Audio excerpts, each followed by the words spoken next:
Nako, Kuya Kim at Migs, hindi na lang sa musika at K-drama ang pagmamahal sa natin sa K-culture, maski sa pagkain, di ba? Totoo naman yan. Nako, Mami Su, tama ka dyan. Tsaka sadyang masasarap ang Korean food, Mami Su. Kaya unti-unti na rin talagang napapamahal ang mga Pinoy sa ganyang klaseng pagkain, di ba?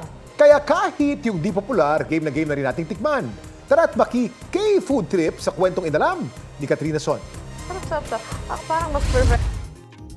Anyong, pas na raw muna sa Samgyup dahil ang impluwensya ng Korean food culture hindi na lang kimchi, kimbap o Korean grill.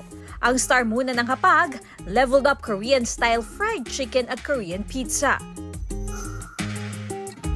Fusion ng Korean fried chicken at flavor mula sa iba't ibang bansa ang naging pakulo ni Gainer sa hinahain niyang boneless chicken.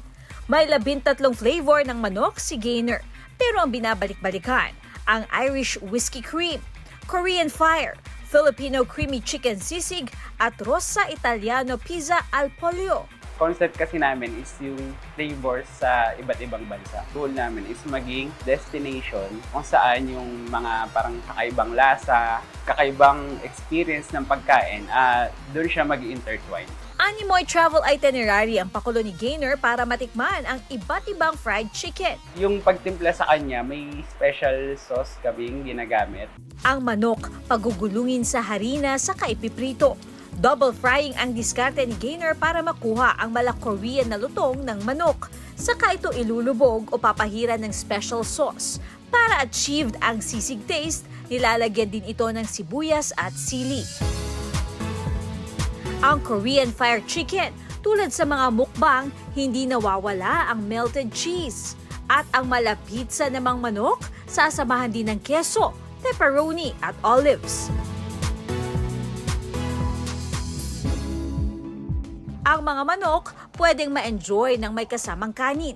Upper box mula sa halagang 130 pesos hanggang 635 pesos. Yung sauce niya sobrang sarap yung lalo yung pagka-cheesy niya, grabe. Sa Las Piñas Korean pizza naman, ang bubusog sa cravings. Ang style kasi ng pizza, hindi nalalayo sa solo serving na meron ang mga Koreano. Pizza is one of the important dining option for Filipino.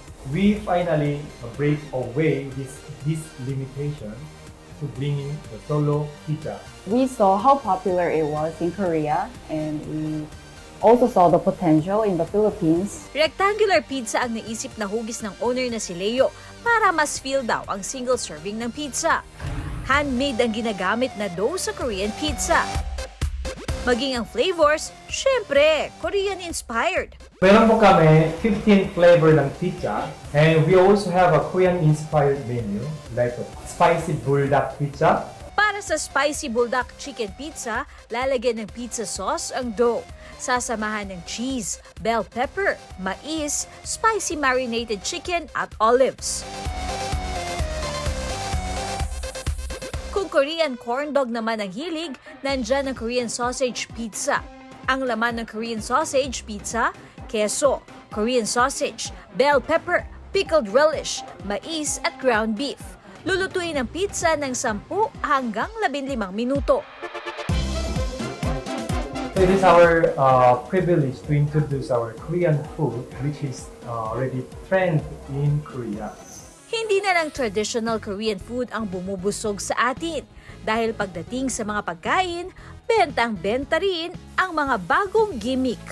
Ako si Katrina Son at yan ang kwentong dapat alam mo.